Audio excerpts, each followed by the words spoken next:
What's going on? Thanks for checking out this gear explosion video. What's in my pack? First of all, I just want to say welcome to any new subscribers. I have had quite a few in the past few videos subscribe. Just so you know, if you're new and you're watching videos and you're like, wait, this video is not like the last video. I do an assortment of things. I do kayaking, I do hiking, I do just camping, car camping, backpacking, sometimes gear reviews, gear explosions, all kinds of different videos. It may not always be the same thing. So watch the stuff you like, don't watch the stuff you don't, but thanks for coming along. Let's get into this video. So I am prepping to do my biggest hike to date, biggest backpacking trip to date, lengthwise, not how far away I'm going, but how far the trip is. 70 plus miles. Something I've been looking forward to doing for about 6 years. And since I'm doing it solo, I'm trying to be smart about it. So I figured this is a good video to look at what I'm taking, because I've got to prep for 5 to 7 days on a trail that I cannot do resupplies on. This isn't going to be the AT. You'll find out where it is when I get there. I'm going to keep it secret. Just simply because I've tried to do this trip several times over the past 6 years, and something always happens and I got to wind up canceling it.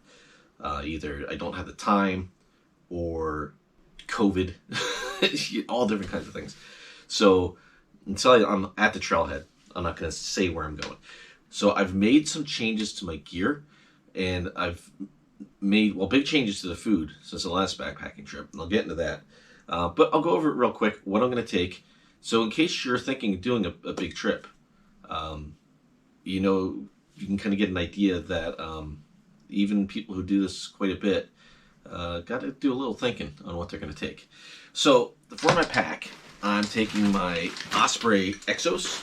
This is my Exos 48. I just got this year. It's been on a few trips with me. And this is exactly the reason why I got it for trips like this. It's big enough I can take everything I need, but small enough I don't want to add extra stuff. Yeah, my Osprey Exos, which by itself weighs under 2 pounds. I'll be taking my Paria carbon cork trekking poles, which I will probably be using the entire time. Again, since I'm doing a solo and I'm going to be in the wilderness, I think having the poles out and being used is just a safety measure. Just in case. You never know when you're going to lose your footing. And I'm sure there's going to be other people out there, but I might not run into people often out there. So just as a safety tip. But then I also use it for my shelter. So I got those. I will be taking my Sawyer filter and my Canuck bag. That over there. And what else is in the front here? Nothing is in the front yet. I got some stuff that's not packed yet, so we'll go over that.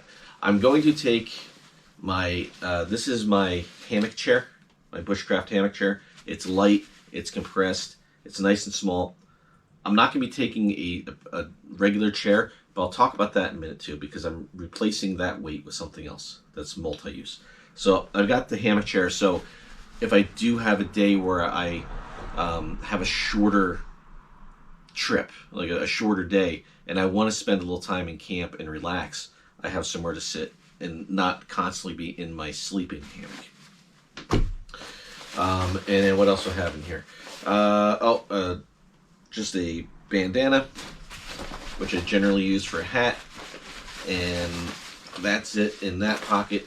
And then in this inner pocket, I've got just my picker-ridden. My clothes will be permethrined, so I'm not too concerned about that, but it can't hurt to have.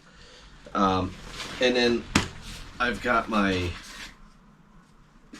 little shovel for bathroom, and I've got my Mar Companion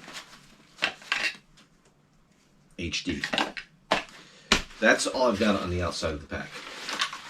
On the inside, well, no, that's not all. I'll show you something else, but I'll talk about that in a minute. On the inside right now, I've got my cook system. This isn't inside. My cook system, which is just my titanium pot. I've got a aluminum foil piece here to use as a wind guard, and I'm taking my pocket rocket. I really like using the alcohol stove. I've really kind of grown fond of that. But for the amount of days I got to be out there, I'd have to take so much alcohol that it's not really worth it. Alcohol stoves are great because they're light, but they're not super efficient. So I'm taking the pocket rocket, and I've got a big old, there's a 240 gram canister of fuel. So I'll have plenty of fuel. That's brand spanking new, has not been opened, hasn't been used at all. I've got my Dyneema tarp, and I've got my Coyote Pack hammock. I've got my 50-degree quilt set here. Well, I got my tent stakes for the tarp, and let's see, my suspension for the hammock, a pillow. Oh, this is my little pocket chainsaw. I'm not going to take a regular saw. There's no need to, but just in case I do, this is more for like an emergency. If I absolutely, something happens, I get wet, the temperature drops, there's a big storm, and I need to make a fire and I need bigger wood, I've got this. It's a lot of work to use, but it's good to have for an emergency. And it's lighter than taking my my Silky, which I love this in the winter, or my axe. Winter gear there. I won't be taking those. And then my 50-degree quilts. So that looks big for quilts. It is. I use synthetic insulation, not down. I think it's about, I don't know, I'd say 3.5 to 4 pounds. But this is 3 quilts in here. I've got my full-length 50-degree underquilt, my 50-degree top quilt, and then what I call my utility quilt, which is a really light fabric, 3/4 length, it's like 55 inches, 50-degree quilt that I can use as an underquilt, a top quilt, a blanket. I have it set up so I can wrap it around my foot end in the winter as like a almost like a half cocoon. I use it for a lot of different stuff, but I can use that as a layer either with my top quilt or my underquilt to drop either of those down to about a 30-degree setup just with that layer. So it's supposed to stay, the lows are supposed to be in the low to mid 50s, but you never know what's going to happen. So I'd like to have that with me. It's relatively light, and I can pack it down in the same pack as everything else. So it's pretty stuffed in there, but it's peace of mind for me. That's it for the, oh, a carabiner. That shouldn't be in there. Don't need that. Okay. And then the last stuff I've got inside here, my Fossils cup, which I just use in case I need something else, a cup to, collect water or to eat out of or eat off of or anything like that. I can fan a fire with it if I have to. It's multi-use. I've got my Reflectix pouch for making my meals, which I'll talk about in a moment. I've got, I'm taking my platypus. I haven't taken this in a while. My platypus bottle here, just because we're technically in a drought watch right now. We're getting some rain today. We've had rain off and on all week, so water should be okay out there. But just in case it's looking scarce, I'm only going to take my Nalgene and my 1 liter drinking bottle that I usually use, that clear one, but I'll take this too. So between those 2 bottles, this and my Canuck bag, if I have to, I can really camel up on water if it looks like it's going to be dry. That area usually doesn't have an issue, but this is so light and compact I can fit it right into the hydro bladder sleeve of the pack that it would be ridiculous not to take it. And then the last thing in there is just a rain cover. This is from my my Teton, the bag that this replaced, my Teton Summit 2800. I put that in here. I've got my Sil nylon pack cover that I made for the Atmos, but it's so freaking big that it just dwarfs this pack, and it starts getting snagged on stuff, and it actually lets the water pool up inside of it with this pack. So I'm not even about to take that. This is a little bit heavier and is a little less compressive, but I took it down inside there. I don't even know what's there. So other than that, what I'm going to put in the bag is my pack towel, which I had to get a new one because I lost my old one. So this one's a little bit bigger. It's a decent sized towel. I will be on the trail for 5 to 7 days, so cleaning up, and if it gets wet, if it rains, I can use this to clean off the Dyneema tarp, and that way that stays, I can pack that in a bag without a lot of water and just let this dry on the outside of the bag, or I can use it if I feel particularly stinky on the trail. I can use it to wash up in a creek or something like that. So good to have. I already showed the stove. My fire kit, I don't necessarily need a fire when I'm out, but it might be nice to have. So in here I've got my Uco matches, a lighter, which is what I'll probably be relying on most of the time. This isn't a survival situation, but I could just take this and be fine. Fire, instant. But you never know what's going to happen, and it's happened before where lighter fails, something else fails, and I go and I'm down to my third option for fire. So you just never know. And then I've got my old ferro rod here, which is so beat up. I need to replace it. That didn't work. That needs to be replaced, but I take it anyway. I don't need that. That was an old striker. A piece of fat wood. Some hand sanitizer, which is for cleaning my hands and for fire starting. And then my, let's see, I got my fire beaner in here, which is a backup for fire starting. And then this is my new, it's called the Fire Triangle Complete Kit. It's from Epiphany Outdoors, the company that makes the pocket bellows.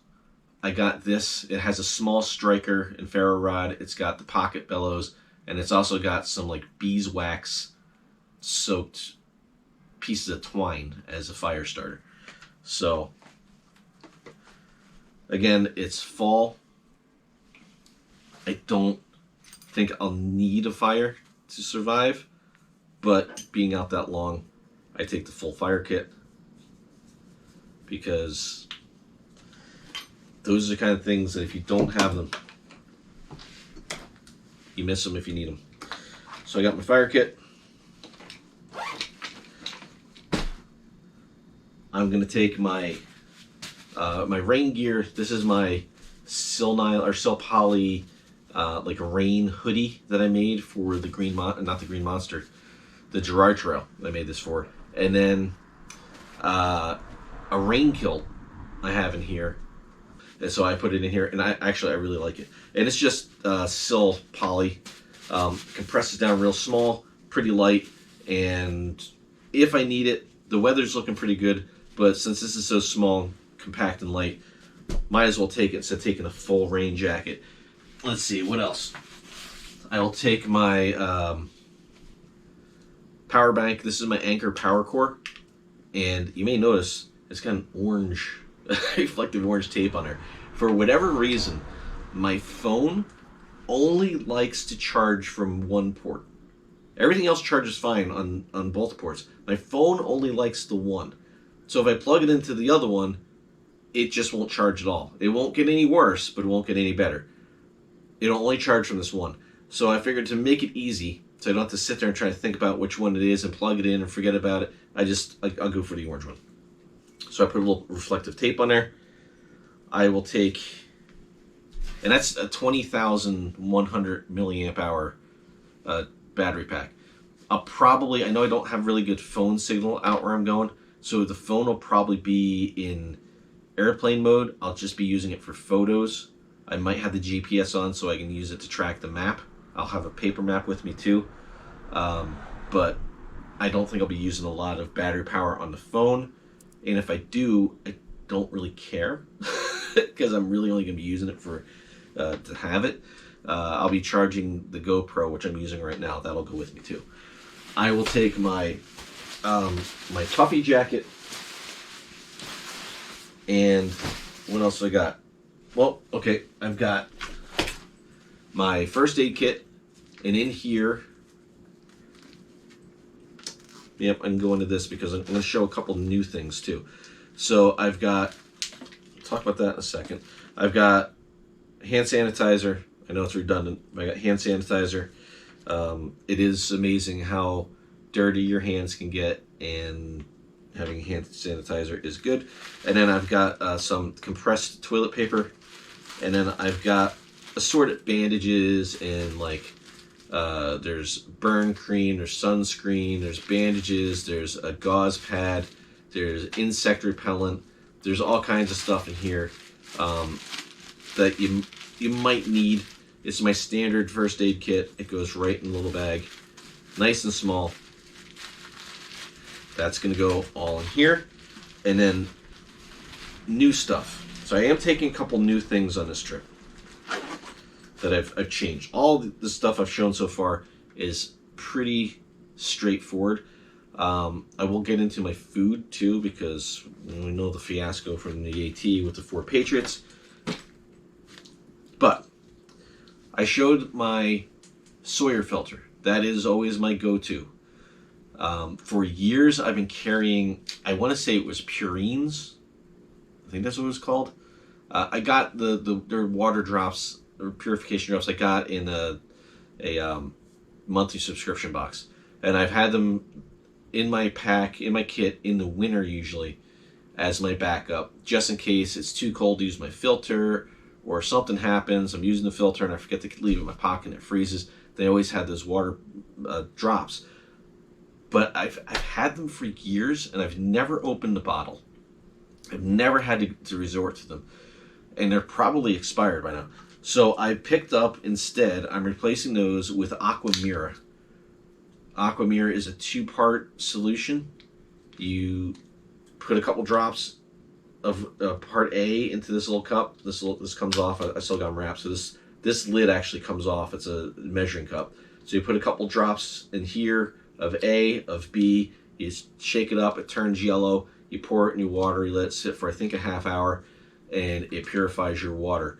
It doesn't leave a funky taste, and it does not leave a discoloration. It also cleanses your drinking vessel. So whatever bottle you put this in, it's going to clean that too. What they use is, I'll put it up, I forget, it's like chloride dioxidate or something like that. I probably got that wrong. I'll put the actual term for it, like right here. That. It is basically the same thing that most municipalities use to clean their water. So, can't go wrong with that. Something happened to my filter. I could just boil the water, but you can never be too safe. So, Aquamira is going with me on this trip. The next new thing that I'm taking is, well, what do I want to show you? Well, we'll do this. Since I'm taking my small pot with me, with my pocket rocket, instead of my large pot and cup combination I usually take with that, I'm going to take the Sea to Summit foldable cup, collapsible cup. I just got this. I've yet to use it. Dragon carries one of these. When we're on the AT, Shadow had one of these. And I was thinking about it the other day, and I was like, I've been relying on that Fossils cup for like making coffee and stuff like that, and as a second container if I needed to put hot water in the cup and then pour it into something else, and I was using my pot for something. Just having one pot was really kind of messing me up in some situations. So I figured I got this. It's small. It's like 0.6 inches by 4 inches. So it's small, it's light, it's collapsible. It won't fit in my Toke's pot, but it will fit in the bag nicely. So I just put it right on top of my pot, drop it on the floor, presto, done. But yeah, so it doesn't take up too much space, and it gives me a cup to drink from for my coffee in the morning and all that. Next new thing, and this is another kind of thing that kind of stole from Dragon's setup. I'm horrible at snacking on the trail. Horrible at it. If I don't think to grab stuff like when I start and put it in a pocket, I'll go until I'm starving, and I'll be like, oh, I need to eat.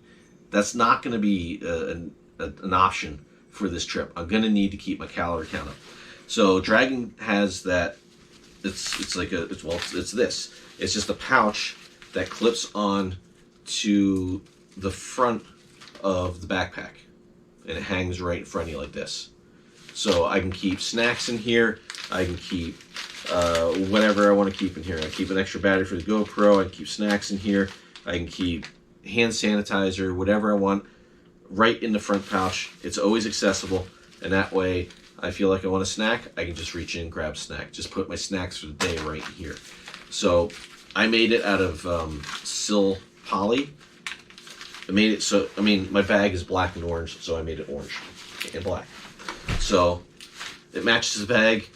It's nothing fancy. I just put it, I didn't seam seal anything, so it's just kind of weather resistant. But I can throw a paper map in here. I got everything accessible. And that'll be right on the front of the pack. And just a couple little carabiners.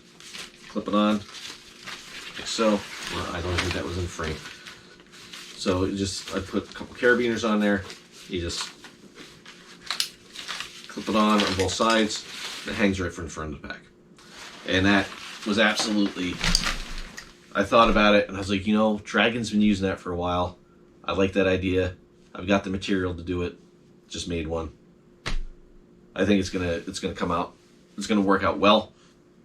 And it's gonna force me to snack more and be a little more diligent on keep my calories up. The biggest change I'm making is this. If you've watched my backpacking trips, you've seen my food bag. My trusty old food bag that I made a couple years ago. It was attacked by mice in the Catskills. It's got a hole in the bottom. Put that aside. I hate hanging a bear bag. I don't know if I can express that thought any clearer than that. I hate hanging a bear bag. I thought about getting an Ursack, but I've been hearing some reports, hearing some stories recently that bears are starting to get the hang of them.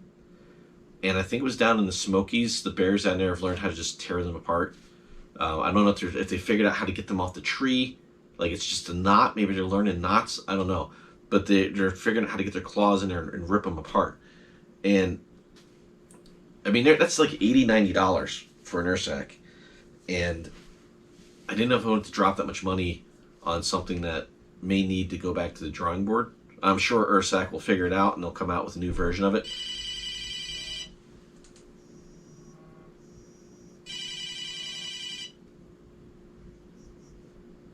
Stand by. Spam callers. So yeah, I'm sure Ursack will figure that out and they'll come out with a new version. But bears are smart and they figure stuff out. So, bear canister. Bear canister it is. This is open. They don't usually rattle that much. But this is a UDAP. Right, is that the name of the company? UDAP.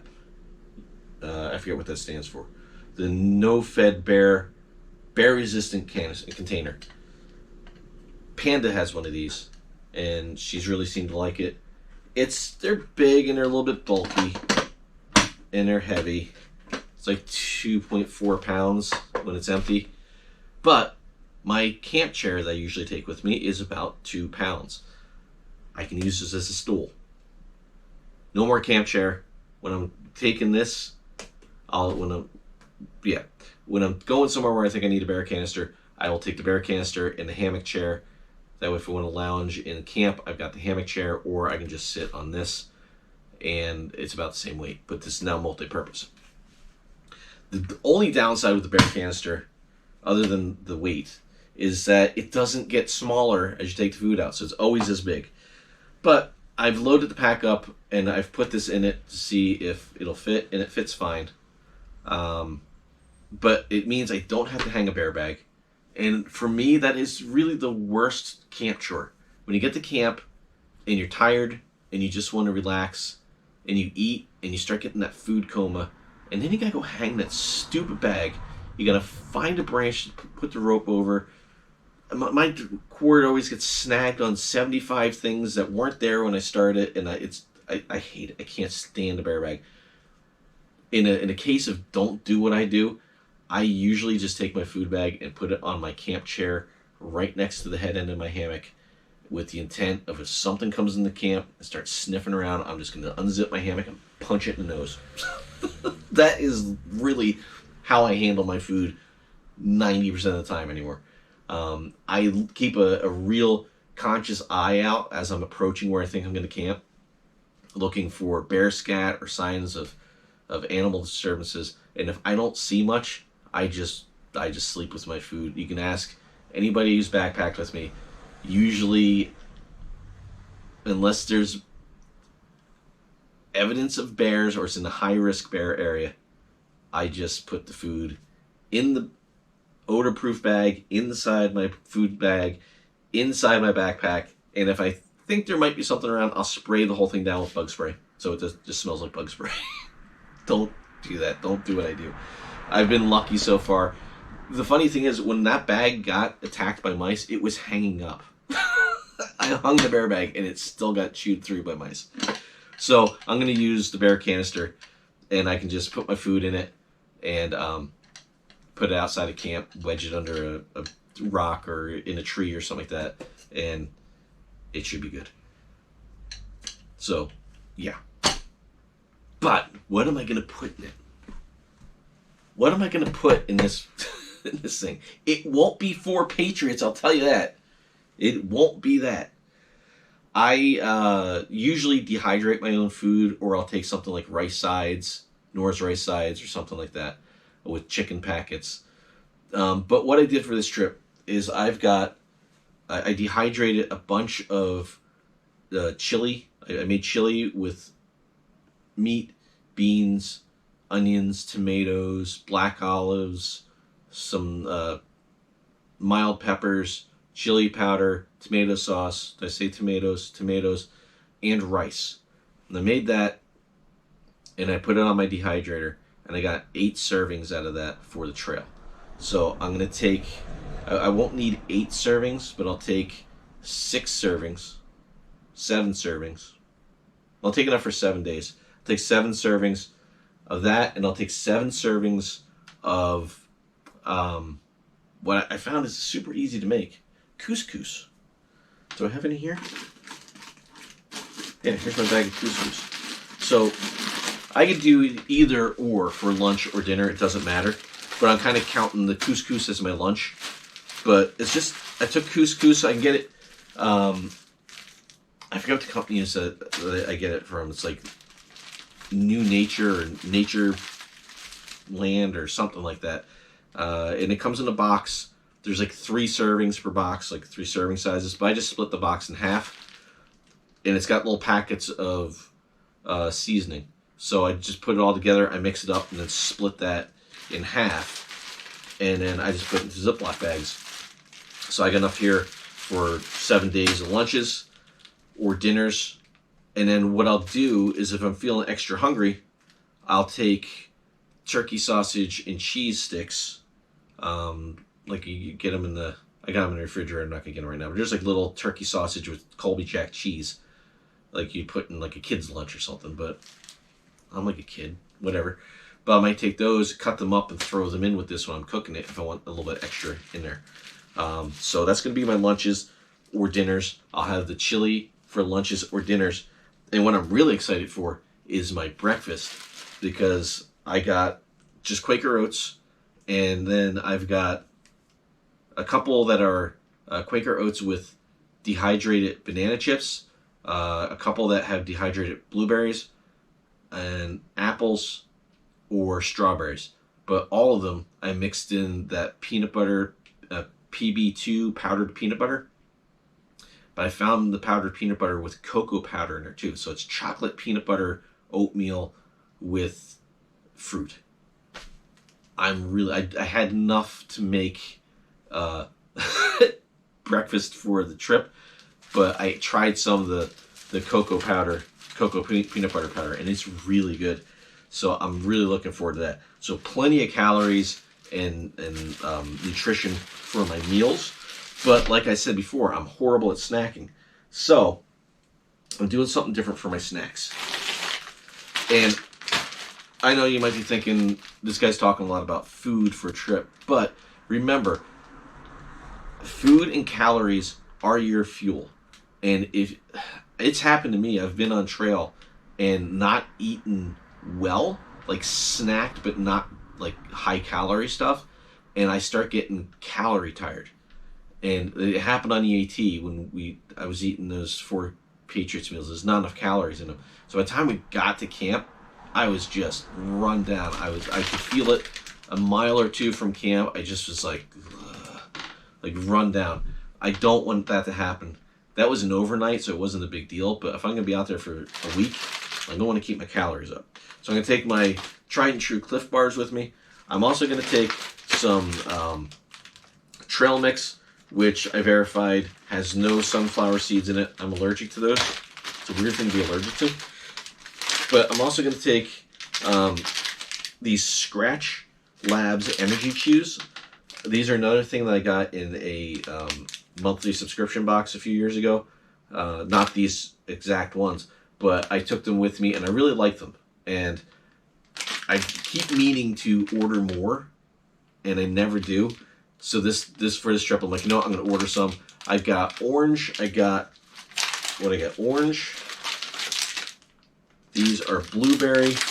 And I think there's another flavor in here. Orange, blueberry, and something else. Maybe lemon, lime. I don't remember. But there's a couple flavors of those. And then I'm also taking some of these Honey Stinger waffles. These are really good. They're packed with calories, like 150 calories for this little thin wafer. It's a really good snack. So I got plenty of snacks, plenty of food, and if that wasn't enough, I'm also going to take another product from Scratch Labs. These are still in the box. I'm going to take them out. But these are hydration drink mix. So it's lemon lime mix. I won't put it in my water bottle, but I will when I'm eating lunch. I'll take one of these, mix it in my new little cup, collapsible cup, and I'll drink that with my lunch. So that way I've got some electrolytes and things like that are right in here. These are really good too. I had these from that subscription package, and I really like them. Might as well open them up. So there's a lot in there. Is that just for one drink? That's for 12 ounces of water. That's a lot. That's beefy. So there's a lot in there to help. And there's there's 8 packs in here. Yeah, so that's enough for 7 days and an extra. So that's good. That's other than some clothes I'm going to take. I got some new Super Feet. I opened up the box, but I have not put them in my shoes yet. These are the Super Feet. They're for hiking. And if you have removable insoles in your hiking shoes and you're looking for a recommendation for new insoles, these are the These are what to get. They're light. They're about $40, $45, I think, if I remember correctly. But these hiker ones, this is like a carbon fiber reinforced foot pan underneath the arch of your foot. So when you're walking, you're stepping on rocks, you don't feel it. It doesn't beat up the bottom of your feet, but it's only in the like the from the arch back to your heel. So, but there's also some cushion at your heel, so it's not really hard. But the rest of it is flexible. These things are amazing. I love them. I've liked Super Feet for a long time, and they used to just have like a soft, a medium, and a like a firm. And I forget what the orange ones were. I used to get those all the time for hiking, and they were great. And then they came out with a bunch of different styles, and they came out with this hiking style, and they're fantastic. They're absolutely great. I learned the hard way when we did the Girard Trail that when your insoles fall apart, it sucks. My feet were bleeding at the end of that hike. I know I was whining at the end of that video, and I kept saying how my insoles are falling apart, and it's kind of it was torture. Probably the last 3 miles of that hike, I walked and I could feel, because it was so wet and everything was sliding around, and there's literal holes. When I got home, I could see through my insoles. Killed my feet. So I don't want to do that again. And that was only 36 miles. That's only half of what I'll be doing. So I don't want to do that for half the trip. I don't know. What do you think? I think this is a pretty good compromise between weight and reliability / comfort. I think the only things I'm not really going to use, or hopefully don't need to use, the Aqua Mirror. Good thing if I don't have to use that. The Platypus. Good thing if I don't have to use that. But that's light. That means there's enough water. The tarp. I'd love to not have to put a tarp up, but I'm using the Dyneema, so it's light. And the first aid. Hopefully I don't have to use the first aid. But everything else I think is wise. I think everything else is serves a purpose. I'm gonna need it. And eating the food will lighten my load a lot. It's gonna be a heavy food canister to start, but gotta have food. Like I said, there's no resupply on this trail, none whatsoever, unless someone drives out on a forest road. But I've got no signal out there, so it's just gonna be what it is. So thanks for checking this out. I'm excited to go. I got 3 days before I leave, and it's like the longest 3 days. I'm very excited. So once I get out there, you'll know where I am. Hopefully nothing happens and I make it out there this time and I get this done. So thanks for watching the video. If you liked it, hit the thumbs up. If you would change something in this, or if you got a question about any of this gear, leave a comment. Let me know what you think, and I'll see you in the next.